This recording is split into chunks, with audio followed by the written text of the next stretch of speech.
Trump is ripping leaders in his own party for leaving him behind. Tonight we'll show you how Trump could bounce back. He does tend to come back and make you feel safe again. We'll take you through the swing states to show you what undecided voters have been thinking. Have you decided yet whether you like Hillary Clinton or Donald Trump? Plus, we investigate failures in government, see how government left first responders behind, cut off their health care when they needed help the most. Disheartening, frustrating, bitter. Yeah, I could be all those things. This is Money, Power, and Politics.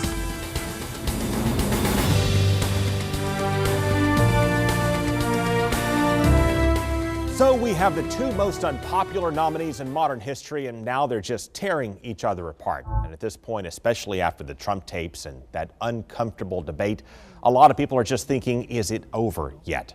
House Speaker Paul Ryan appears to think so. Trump is tanked in the polls. The new Wall Street Journal poll shows nearly a quarter of Republican voters want to dump Trump, and a growing number of Republican leaders are turning against him, like John McCain. When Mr. Trump attacks women and demeans the women in our nation and in our society, that is a point where I just have to part company. But Trump is not giving up. In fact, he's turning up the heat. He's revving up his base, which could give Republican leaders fits after the election. And he's throwing the kitchen sink at the Clintons. I have never been so ashamed of this country as what's gone on with Hillary Clinton. I have never seen anything like it. I have never, ever seen anything like it. You have never seen anything like it. And so a candidate who used to spend his time bragging about polls is now running against the polls. In other words, he's firing up his supporters in hopes that they will out-hustle Clinton's base on election night and prove the polls wrong. And with that, Trump is now fighting on two fronts, calling House Speaker Paul Ryan weak and ineffective, and calling Hillary Clinton the devil. Trump said it's nice that the shackles have been taken off of him, and now he can fight the way that he wants. Paul Ryan and other Republicans fear that will cost them the White House and the Senate, and possibly the House, even though Republicans have a 60-seat majority. But remember how this race has flipped from week to week. If there's a bombshell in the next leak of Clinton emails or some other October surprise, anything can happen. In the second half of our show, we'll drill into Florida's Senate race and show you why Rubio still has the advantage here in Florida and what he's saying and not saying about Donald Trump. But first, we have an investigation of government stiffing our first responders. This year, we've shown you how Detroit's bankruptcy has cost taxpayers in Florida. Now we want to show you how it also costs catastrophically injured firefighters who lost their health benefits in the bankruptcy. Here's Charlie LaDuff.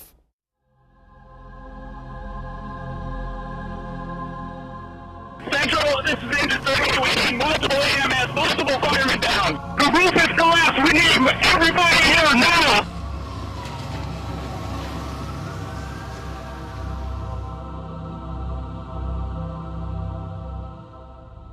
Detroit firefighter Brandon Maluski didn't lose everything on August 13, 2010. He lost half. He lost his legs in the service of others, holding up his end of the promise.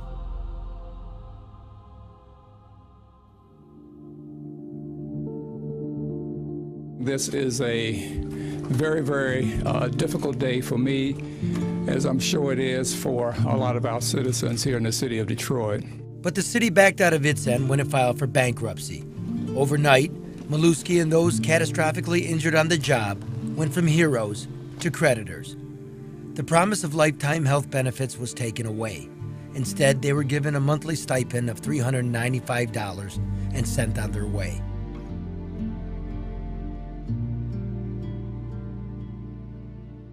Disheartening, frustrating, bitter. Yeah, I could be all those things. But now with a daughter of my own to raise, my head's got to be in a different spot, man. I can't grit my teeth and be mad and spend the rest of my short time here on earth, being pissed off about how things played out with the city. What's making it a lot easier for me to deal with that is how much love and compassion I'm getting from the community, from people that don't even know me.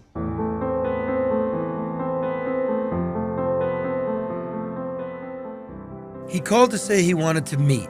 He wanted to thank you all. The firefighters, the cops, the business owners, the rock stars and bikers and housewives.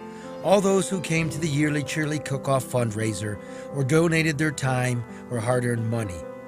Brendan received an elevator from your kindness. It won't fix his body, it doesn't pay the doctor bills, but it does make his life a little bit better. I mean, I know what it takes, to make a buck in this world, and for people to, separate with their money and support the cause that they did to help us out. It's been awesome. It's the first lesson you learn after you're hurt, man. Somebody's always got it better, somebody's always got it worse.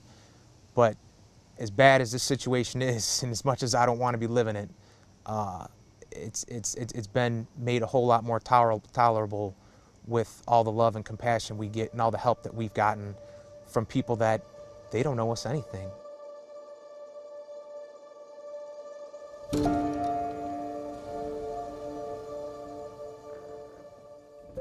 There are others. Firefighter Rock Turnipseed lost his leg in a building collapse a decade ago. And getting in and out of the tub, I'm a big guy. Getting in and out of the tub with one leg is kind of hard. So they got me a walk-in bathtub, and it changed my life. Really, it has. And I am more than appreciative and thankful to have it. And my wife even enjoys it. She's a mail lady, a mail carrier. So, she gets to enjoy it also. So. Brendan, that's from the community to you. I appreciate it too. I appreciate it. Appreciate your sacrifice. All right, man. That just sounded, I don't even know what to do, man. I'm nervous. I don't know. Things are hard in working America today. And if you don't know that, you don't know work. Thankfully, there are many who do understand the dignity of labor.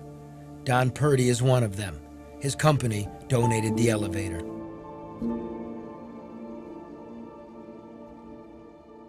People like Brendan, if this building were on fire, would come in here to try to, fix that. So you start thinking about that, and the company, because of the generosity of our staff and that type of thing, and the field personnel who do the installations and such, agreed to volunteer and donate all their time, so the company was able to do it, and happy to do it. And at the end of the day, it was just the right thing to do.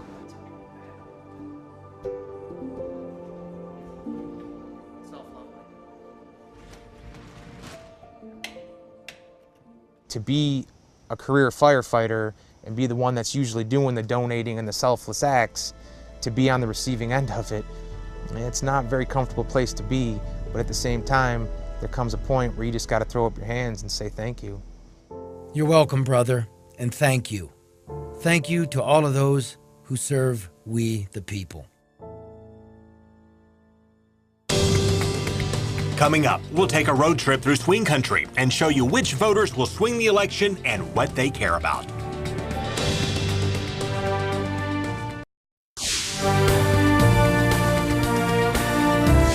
Okay, well, here's the latest projection from Dr. Larry Sabato and his crystal ball.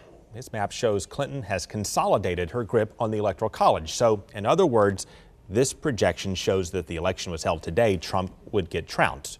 But Election Day is still 28 days away, and we've seen some striking turns in this race over and over again. So don't be surprised if we get another surprise or two before they reach the finish line.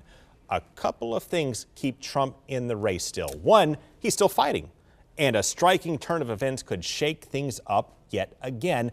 And there's always, too, the possibility that most of the polls could be wrong. They've been wrong before, from Brexit to Greece to the United States. Just ask Eric Cantor. And there is one, the LA Times poll, that has shown Trump consistently ahead of Hillary Clinton. That poll keeps surveying the same people, so yeah, it could be off relative to the others, but it also factors in undecided voters based on their probability of voting. And that could mean the few remaining undecideds are actually leaning in Donald Trump's favor. So yes, Trump is the underdog in this, but he was an underdog once before and came out of nowhere. Let's go back to the map here. For Trump, this means, among other things, if he is to come from behind, Florida is critical. He likely cannot win without the state of Florida. He also probably needs to eke out a win in Pennsylvania. The polls are tilting away from him this week But we traveled across Pennsylvania to show you why it is still a swing state.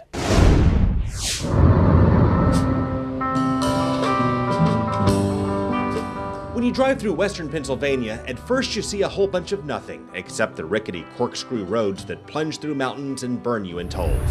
660. But when you peel off the main artery, you find the heart of this state in small towns and communities like Hershey. Well, of course, the biggest single thing it makes is chocolate.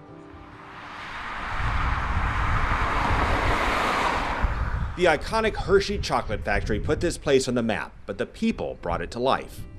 Made it down the coast in 17 hours. People have a lot of integrity. They care about the community. I'm hoping for all that I can see my baby tonight. We are a very family-oriented area in Hershey.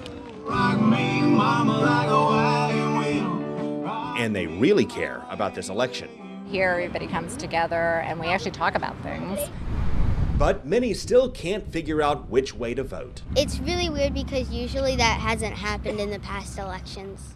He's right. The Democrats have owned Pennsylvania for more than 20 years. But this year, Trump is connecting with voters here in ways other Republicans could not, by railing on trade deals that drove away jobs and stressing law and order in troubled times. I don't like the loose cannon aspect, but he does tend to come back and make you feel safe again.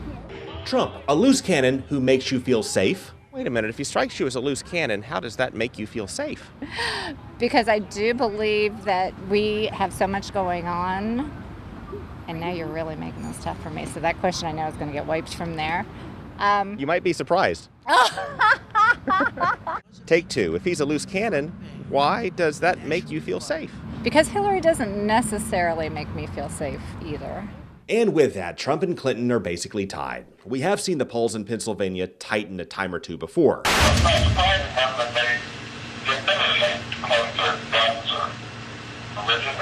Senator Obama nearly blew it by saying the people of western Pennsylvania cling to guns and religion. But then Senator McCain really blew it by muffing his comeback as only he could. Senator Obama's supporters have been saying some pretty nasty things about western Pennsylvania lately. And you know, I couldn't agree with them more. McCain would have lost anyway because he got wiped out in the Democratic stronghold of Philly. Same thing happened to Romney. But this year may be different. Have you decided yet whether you like Hillary Clinton or Donald Trump? Because a lot of swing voters don't seem to like either one. No, I don't know. Not really. I don't. Ken Bowers is a retired spokesman for the Hershey Company who has some thoughts on that. I do like to do weeding. He says his neighbors like to keep politics as clean as their yards. And he says Pennsylvania is torn because the race turned nasty and both candidates have baggage that turns them off. I've never been a big fan of Hillary Clinton. In some ways I have some respect for her, but in other ways I don't. He comes off as very brash, very outspoken. And he says they both have failed to key into what makes this state tick. Small town Pennsylvania is very tuned into Pennsylvania's history and the importance of Pennsylvania's history in the United States of America. You see it on the road to Philly, from Gettysburg to Valley Forge. So whose office is this? This is General Washington's office. No, wait, but there's a story attributed to him, I cannot tell a lie, right? Yes. What would he think of Clinton and Trump?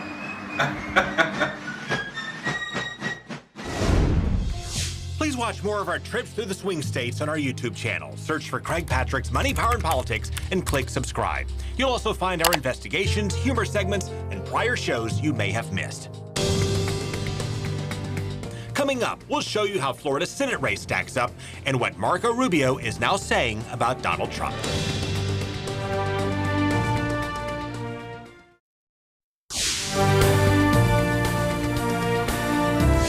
Well, the polls show Florida's Senate race is fairly close, but Rubio has the edge. And in our polling, he has consistently had the edge. After running for president, he has far more name recognition than Patrick Murphy, and that's helping him. The Murphy camp this week has been pressing Rubio to take a position on Trump after the Trump tapes came out on Friday. And today, Rubio responded by saying He's never hesitated to oppose Trump's policies that he disagrees with and has consistently rejected what Rubio calls offensive rhetoric and behavior. He said he wishes he had a better choice for president, but does not want Clinton, so his position has not changed. In other words, Rubio is still for Donald Trump, and that's in line with what he said on our show time and time again. In the race, you've made a pretty powerful case against Donald Trump in the course of endorsing him, and here's the part I want you to address. How can you say that Donald Trump cannot be trusted with the nuclear codes, and with that concern, still be willing to vote for him? Well, for me, the primary is over, and the voters have chosen their nominees, and so it's a binary choice. Hillary Clinton is the most dishonest person to run for president in a quarter century. So with Hillary Clinton, you have concerns about trust and believe that there would be a policy agenda that would take the nation in the wrong direction. But with Trump, you're worried about nuclear codes, which would heighten the risk of the end of the world. Does that not override the concerns you have about Hillary Clinton? No, my concerns aren't just about issues. Hillary Clinton is the only person running for president who has mishandled and misused classified information. But you've said that you stand by your concerns about Trump not being trusted with the nuclear codes. Does that mean you think there would be a heightened risk of a nuclear attack with Trump as opposed to Clinton? Again, I'm telling you that Hillary Clinton is the only person running for president that's mishandled classified information. I mean, she's the only one here who has proven the inability to handle something as sensitive as classified information. Well, this week's Wall Street Journal Marist poll gives Rubio a slight 2-point lead over Patrick Murphy. Coming up, we'll show you how the latest email leaks are causing problems for the Clinton campaign and how that could shift the race.